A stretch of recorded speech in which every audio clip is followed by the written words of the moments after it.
Bonjour à vous tous. Et nous sommes ici pour un début de série qui s'appelle des Noëls inoubliables ou un Noël inoubliable. Et nous allons voir un aspect ce matin de ce qui fait un Noël inoubliable. Et ça, c'est la célébration. Et comment célébrer pleinement. Parce que c'est un thème qu'on trouve dans la Bible et que nous allons remémorer aujourd'hui et voir de plus près. C'est le pari, c'est de voir dans la Bible ensemble le récit de Noël et d'y trouver ce fil conducteur qui pourra donner du sens à notre Noël en 2014. Noël est à l'origine une fête de naissance, la naissance de Jésus, le sauveur de l'humanité, tout le monde. Tout le monde est concerné par un petit bébé, un petit garçon qui est entré dans le monde, comme vous et comme moi. Nous sommes entrés dans le monde par une femme, Jésus aussi. Et parlons justement d'abord de sa maman. Je vais voir aussi si ça s'est allumé. Excusez-moi. Aussi ma voix, parce que c'est un peu cassé. Alors, Marie est le nom de la mère de Jésus, et c'est elle, si quelqu'un a vécu un Noël inoubliable, c'était bien elle. Alors, ce qui prête confusion parfois lorsqu'on parle de Noël, c'est qu'on oublie qu'il s'agissait en fait de deux naissances, pas de la même femme, mais de la même parenté. Il y avait une première naissance 6 mois avant celle de Jésus, c'était Jean le Baptiste. Son père et sa mère était stérile, n'avait pas eu d'enfant. Et un jour, son père, qui était un prêtre, un ange lui paraît, puis lui parle et dit que ta femme, dans son âge avancé, va avoir un enfant. Une chose extraordinaire. Il n'a pas cru dans un premier temps et il est tombé muet. Et donc il n'a pas parlé pendant 9 mois. 9 mois pour un homme de ne pas parler, comme ça, boum. Ça fait jaser par les autres. Hein. Après, il y avait Marie, la nièce de cette femme âgée enceinte. Et Marie reçoit aussi la visite d'un ange qui lui dit « Tu vas avoir un enfant ». Alors si sa tante était âgée et n'a jamais eu d'enfant, elle n'était pas encore mariée, ou du moins n'était pas encore unie avec son mari. Elle était fiancée, mais elle n'était pas mariée avec son mari. Elle était vierge, elle ne connaissait pas un homme. Donc, lorsque l'ange lui dit que tu vas avoir un enfant, c'est pas... Elle dit comment est-ce possible? Et l'ange lui dit que le Saint-Esprit va venir sur toi. La main de Dieu va venir sur toi, tu vas concevoir un enfant, et cet enfant sera appelé le Fils de Dieu. C'est la puissance de Dieu qui va te rendre une vie au-dedans de vous. C'était une chose absolument extraordinaire. Et puis, vous imaginez, déjà en 2014, vous entendez parfois des personnes qui risquent d'être lapidées ou tuées dans certains pays à cause de ce qu'ils ont fait ou n'ont pas fait. Alors Marie risquait un peu ça aussi. Et son fiancé a décidé, puisque lui aussi a eu un rêve, et dans ce rêve, un ange lui parle et dit « N'aie pas peur de prendre Marie pour ta femme, parce que cet enfant est conçu du Saint-Esprit. C'est Dieu qui donne cette vie, et toi, tu dois t'en occuper de ta future femme et de cet enfant. » Donc Joseph prend Marie, et puis plus tard, donc Marie est enceinte, elle est pas tout à fait comme Élisabeth, mais presque. Et il y a un recensement. Élisabeth, c'est la jeune femme qui est enceinte là et qui doit accoucher, excusez-moi, vers le 8 décembre ou peut-être avant. Et donc Marie et Joseph habitaient dans le nord du pays et il y a eu un recensement romain, c'est-à-dire l'empereur romain à Rome, hein, en Italie, près de chez nous. Il a dit, dans cette province de Palestine, je veux qu'il il y a un recensement, je veux savoir d'où vient tout le monde, combien il y en a, etc. Donc cette simple décision administrative a fait que tout le monde devait rentrer dans leur pays natal ou de leurs ancêtres et se faire inscrire dans ce recensement. Ça veut dire que Marie et Joseph devaient faire à peu près 110-130 kilomètres à dos d'âne et à pied dans leur 8e mois pour se faire recenser. Ils l'ont fait. Il n'y avait pas de place pour eux dans la ville où ils sont arrivés, à Bethléem, cette ville natale de ces deux familles, Joseph et Marie, là où ils devaient être pour le recensement. Et ils étaient dans une bergerie avec des mangeoires pour les bêtes. C'est là où l'enfant est né, c'est là où l'enfant était couché. Après, il y avait des anges, qui ont apparu à des bergers.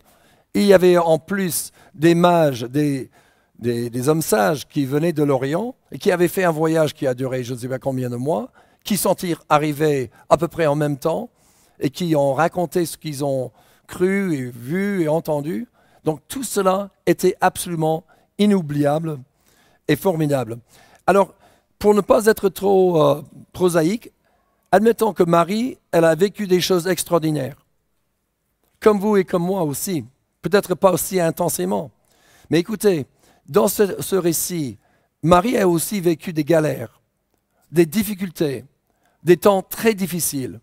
Cette action même de Dieu, qui était une bénédiction, qui était un sujet de joie, était aussi une épreuve de sa foi, une épreuve de son quotidien, et ça l'a touchée profondément. Donc elle avait et les choses difficiles, par exemple un roi un peu fou qui voulait tuer son enfant, de la famille qui ne comprenait pas, un village qui peut-être l'a rejeté. Elle a connu pas mal de difficultés à cause de ce qu'elle vivait. Mais c'était le côté extraordinaire, c'était cette foi en Dieu, cette communication du ciel pour cette jeune femme qui avait peut-être 16, 17, 18 ans, 19 ans, je ne sais pas, elle était jeune. Mais Dieu était avec elle, elle a vécu une chose extraordinaire et elle n'a jamais oublié. Et c'est ces choses extraordinaires qui ont emporté sur les choses difficiles. Et j'aimerais juste prier aussi pour nous aujourd'hui, pour vous dans votre histoire, que vous soyez jeune, que vous soyez au milieu de la vie, vers la fin de la vie, que vous puissiez dire que Dieu a fait pour moi des choses extraordinaires, que vous puissiez les voir, les concevoir au milieu de vos difficultés. Ma prière, c'est que vous puissiez connaître la bonne main de Dieu, le ciel, que ce ne soit pas juste la terre et les hommes, mais que ce soit aussi un Dieu qui est bienveillant envers vous, qui vous a préservé, qui vous a gardé, qui vous aime et qui a fait et qui a posé des jalons dans votre vie tout au long de votre cheminement et qui est avec vous aujourd'hui, comme il était avec Marie. Ça qui va faire une vie extraordinaire. Regardez, Marie, lorsqu'elle a entendu les bergers sont venus de la campagne lorsque son enfant est né. Ils sont arrivés de nulle part comme ça, de la campagne. Elle ne connaissait pas ces hommes. Et qu'est-ce qu'ils disent, ces hommes? Que les anges leur ont parlé, et leur a parlé de son enfant. Et puis, ils louaient Dieu, ces bergers. Et ces bergers, c'était pas des gens forcément bien réputés, c'était vraiment des gens simples, et des gens qui n'étaient pas dans la ville, des gens qui sentaient la brebis, les gens vraiment de la campagne qui étaient tout simples et qui n'avaient pas forcément même bonne réputation. Mais c'était ces hommes-là qui ont entendu des anges, qui ont parlé à Marie. Et Marie, qu'est-ce qu'elle a fait? Elle a passé ces choses extraordinaires dans son cœur. Elle a réfléchi, elle a cogité. Et c'est ça qui fait un Noël inoubliable. C'est lorsque vous avez devant vos yeux et devant votre tête et vous repassez ces choses extraordinaires qui sont la vie et la main de Dieu dans votre vie. Et je prie encore que ce soit votre cas. Si ce n'est pas encore, que vous connaissiez cela. Cet optimisme, cet espoir, cette joie qui va emporter sur les choses difficiles de la vie. Et justement, Jésus est venu pour cela. les anges qui ont parlé à, comment dire, au berger, ils ont dit, la naissance de cet enfant sera une grande joie pour tous les peuples. Une grande joie. Joie. Au milieu de la misère, au milieu de la cruauté, la joie. Et un vrai sujet de joie, pas factice, pas faire semblant, mais une vraie joie pour tous les êtres humains. Si nous recevons cette bonne nouvelle, c'est ça. Parce que ce qui est terrible dans le récit biblique, c'est que vous avez des choses extraordinaires et en même temps, juste parallèle, juste à côté, vous avez des atrocités, des abominations, des choses inexcusables qui ne devraient même pas exister. Et peut-être vous avez subi quelque chose comme ça. Peut-être vous avez commis quelque chose comme ça. Peut-être vous connaissez cela. La bonne nouvelle, c'est que ces choses-là n'ont pas un avenir. Ces choses-là seront détruites. Ces choses-là seront effacées, pardonnées, brisées. Dieu est notre garant. Il a promis de faire cela. Et il a commencé en Jésus-Christ. Et il va terminer avec Jésus-Christ aussi et son retour. Donc, nous pouvons aussi, comme Marie, passer ces choses dans notre cœur. Regardez juste un dernier point sur Marie. Lorsque elle et son mari Joseph ont présenté l'enfant devant Dieu au temple, cet enfant était jeune et c'était donc une forme de consécration, de présentation de l'enfant. Cet enfant, selon la loi, devait être consacré à Dieu parce que c'était un premier-né. La loi de Moïse, la loi de Dieu, c'était ça. Donc elle allait, parce qu'elle aimait Dieu, son mari aimait Dieu, il voulait faire ce que Dieu leur demande de faire. Il présente l'enfant et il n'avait pas les moyens de se procurer donc un agneau, parce que c'était ça. La loi prévoyait un agneau, mais il n'avait pas les moyens. Mais la loi prévoyait aussi, pour ceux qui ne pouvaient pas se permettre ça, de pourvoir deux tourterelles ou deux colombes, des sacrifices animaliers. Et donc, eux, ils ont présenté ces deux tourterelles. Ça veut dire quoi? Ça veut dire qu'ils étaient pauvres. Ces personnes qui vivaient un Noël inoubliable n'étaient pas les huiles de la société, ce n'étaient pas les gens qui avaient tout, c'était des gens pauvres. Et Dieu était avec eux.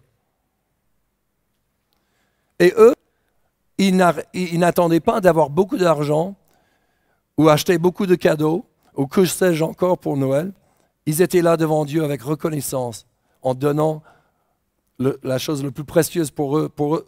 Et pourquoi ils ont galéré pendant 9 mois sous le regard des autres et tout ça? Ils ont présenté ça à Dieu avec toute simplicité. Que nous soyons comme ça aussi. Il y avait un homme qui était là. Dieu sait nous conforter lorsqu'on s'engage. Dieu sait. Lorsqu'on va le louer, Dieu sait comment nous encourager. Il a encouragé Marie et Joseph. La Bible dit, le moment vint pour Joseph et Marie d'accomplir la cérémonie de purification qu'ordonne la loi de Moïse. Ils amenèrent alors l'enfant au temple de Jérusalem pour le présenter au Seigneur, car il est écrit dans la loi du Seigneur, tout garçon premier-né sera mis à part pour le Seigneur s'il devait offrir aussi le sacrifice que demande la même loi, une paire de tourterelles ou 2 jeunes pigeons. Alors, je disais que le Seigneur s'est encouragé parce que, et vous allez voir ça, je vais avancer, excusez-moi, la célébration, on va aborder le deuxième point, est au cœur de Noël, et on voit cela avec Siméon, justement cet homme que le Seigneur a envoyé vers Marie et Joseph à ce moment. Cet homme était droit, il respectait Dieu et attendait celui qui devait sauver Israël. Le Saint-Esprit était avec lui et lui avait appris qu'il ne mourrait pas avant d'avoir vu le Messie, envoyé par le Seigneur. Guidé par l'Esprit, Siméon alla dans le temple, et quand les parents de Jésus amenèrent leur petit enfant afin d'accomplir pour lui ce que demandait la loi, Siméon le prit dans ses bras et remercia Dieu en disant, « Maintenant, Seigneur, tu as réalisé ta promesse. Tu peux laisser ton serviteur mourir en paix, car j'ai vu de mes propres yeux ton salut, ce salut que tu as préparé devant tous les peuples. » Le père et la mère de Jésus étaient tous étonnés de ce que Simeon disait de lui. Simeon les bénit. Cette jeune maman et ce père étaient là avec ce bébé et Dieu envoie Simeon pour les encourager. Encore une chose extraordinaire, encore un signe de joie, encore un signe de célébration. Simeon bénit le couple. Simeon se sent béni. Il se sent béni lui-même et il bénit le couple. Et c'est ça aussi la vie de nous. Vous êtes appelés à recevoir la bénédiction de Dieu, à recevoir la consolation de Dieu et d'en donner, de donner aux autres, de bénir les autres aussi. Nous pouvons tous être comme Simeon et comme Marie.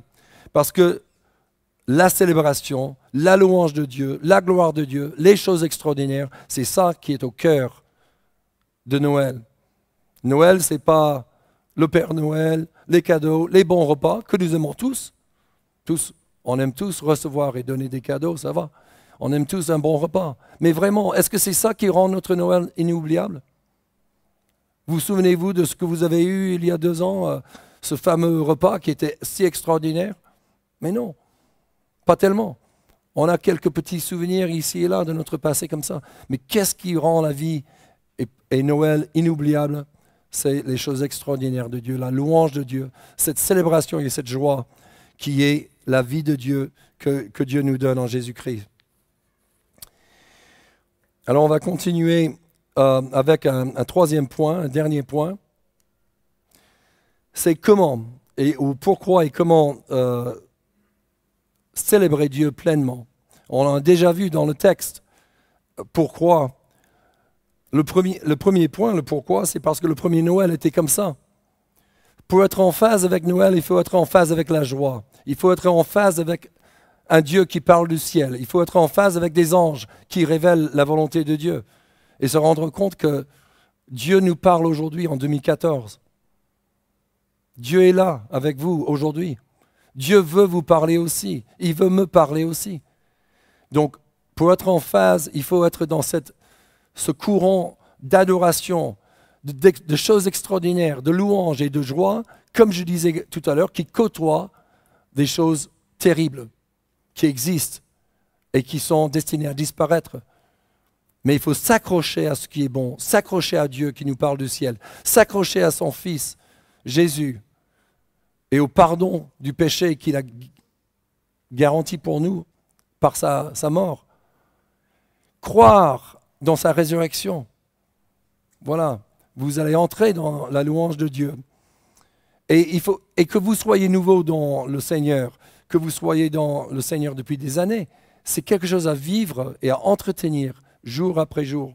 Parce que Dieu sait, on peut être très vite mis à genoux par les épreuves et par les choses terribles dans cette vie. Donc ça, c'est un premier point, c'est le premier Noël est marqué par l'adoration. Nous aussi, nous devons entrer dans cette même dynamique. Et puis aussi, il y a quelque chose en nous tous qui aspire après quelque chose de plus grand, quelque chose de plus profond. La Bible dit qu'il y a une pensée d'éternité dans nos cœurs. L'homme cherche l'infini. Regardez, nous envoyons des robots sur des comètes à des millions de kilomètres d'ici. C'est extraordinaire. Mais nous voulons savoir, nous voulons chercher, nous voulons aller plus loin. Nous voulons tous quelque chose d'extraordinaire, être émerveillés. Nous voulons tous des miracles. Nous voulons tous toucher Dieu. On est fait pour ça. Nous sommes faits pour louer Dieu. Nous sommes faits pour adorer Dieu, pour le connaître. Donc il faut rentrer dans cette dynamique-là et savoir que c'est pour ça que nous avons été créés, pour adorer et pour louer Dieu. Et peut-être, si vous ne l'avez pas encore fait, ça commence avec de croire, simplement. Un homme ou une femme qui croit dans ce Dieu invisible qui a envoyé son Fils pour mourir pour nos péchés, pour ressusciter, il faut y croire. On ne peut pas y aller à mi-vitesse, ou je ne sais pas, on ne peut pas prendre une partie comme ça. C'est soit complètement ridicule, et je veux dire, soit on peut le dénoncer comme un mensonge ou comment dire, oui, un mensonge ou quelque chose de fabulé, soit c'est la vérité pour l'humanité. Et ça fait 2000 ans que c'est prêché et annoncé et les vies sont changées. Je suis plutôt pensé que c'est absolument vrai et digne de votre confiance. Mais lorsque vous et moi, lorsque nous croyons, c'est là où nous pénétrons dans cette réalité, nous pénétrons dans cette chose extraordinaire. Et je vous invite à ouvrir votre cœur et à accepter, si vous ne l'avez pas encore fait, cette bonne nouvelle qui est pour toute l'humanité. Entrez dans cette joie et dans cette célébration, parce que vous avez été conçus pour cela. Hein, pas juste pour naître, vivre quelques années sur la terre et mourir. Ce n'est pas ça votre existence. Vous êtes faits pour la gloire de Dieu, pour nous connaître Dieu, pour louer Dieu, et jusque dans l'éternité. Parce que Dieu, il a vaincu la mort, il a vaincu le péché, il a vaincu le non-sens, il a vaincu le mal. Et il y a une chose extraordinaire en route, et il veut que vous fassiez partie de cela. Pourquoi célébrer Dieu pleinement? Parce que c'est une façon aussi pratique de ne pas laisser ou de refuser que le négatif nous, excusez-moi l'expression, nous bouffe, nous détruise, nous malmène. Et il faut être déterminé dans la louange. Est-ce que vous avez déjà vu être agressé par un petit chien? Un petit chien? Oui. Vous ne pouvez pas juste... parfois, il faut vraiment être déterminé et puis renvoyer la bête. Et c'est un peu comme ça avec... il faut être comme ça avec le mal aussi. Et cette négativité qui nous ronge l'âme. Parce que ça revient comme une lame de fond parfois. Et il faut pouvoir le refuser. Et la louange et la célébration de Dieu, c'est une manière aussi de dire non à cette négativité qui peut pourrir l'être humain et détruire et le décourager. Et ma prière, c'est que si vous êtes malmené, si vous êtes découragé, que vous connaissiez cette force et cette aide, cette voix à l'intérieur de vous qui va vous aider à espérer et connaître la joie, connaître la louange de Dieu, et que vous soyez vraiment consolés. Comme nous avons entendu tout à l'heure dans la prière, ce psaume au début, Dieu est avec tous ceux qui l'invoquent, il sauve tous ceux qui sont dans la détresse. C'est pas beau ça? Donc, comme Simeon, nous louons Dieu pleinement. Comment? En bénissant les autres et en étant reconnaissant. Parfois, il faut juste... C'est comme un fil sur un vêtement. Parfois, il faut juste prendre le fil et tirer. Et c'est comme ça avec la reconnaissance. Soyez reconnaissants pour des choses dans votre vie et vous allez voir la main de Dieu. J'ai pensé à Ennio en voyant ces notes, parce qu'il y a ce chant « Quand le vol de la tempête vient assombrir ton ciel bleu ». Hein? Quelle est la suite? Au lieu de baisser la tête, compte les bienfaits de Dieu. Oui, compte les bienfaits de Dieu. Mets-les tous devant tes yeux. Tu verras, en adorant, combien le nombre en est grand. Des chrétiens depuis des siècles ont chanté des cantiques comme celui-là ou d'autres que nous chantons aujourd'hui. Et cette louange, cette célébration nous permet aussi de se sentir en sécurité nous-mêmes pour bénir les autres. Pensez à ceux autour de vous et bénissez-les. Ceux avec qui peut-être que vous avez des difficultés, et bénissez-les dans votre cœur. Comptez les bienfaits de Dieu dans votre vie. C'est une façon aussi de louer Dieu et de participer dans sa célébration. Parce que nous sommes faits pas pour maudire les autres, mais pour les bénir. D'accord? Quelqu'un peut-être nous maudit. Moi, j'ai déjà eu le cas. Quelqu'un m'a maudit. Il m'a maudit. Il a même écrit un livre avec des malédictions à mon égard. Vous savez ce que j'ai fait? Je l'ai béni. Et je le bénis aujourd'hui. J'ai aucune rancune dans mon cœur à son égard. Et écoutez, je ne préfère pas que les gens écrivent des livres comme ça. Mais voilà, je bénis. Il faut bénir, il faut aimer. Pas perdre le fil. Et puis, il y a aussi le fait que la louange, que ce soit en privé, que ça commence avec des gémissements et des soupirs, ou que ça termine avec une apothéose de paroles et de louanges, que ce soit quelque chose que vous dites en vous-même, que ce soit quelque chose qu'un auteur de chant dit, que ce soit dans votre langue maternelle, ou que ce soit par des langues du ciel que Dieu vous donne pour louer son nom, une langue que vous n'avez pas apprise, la louange de Dieu monte.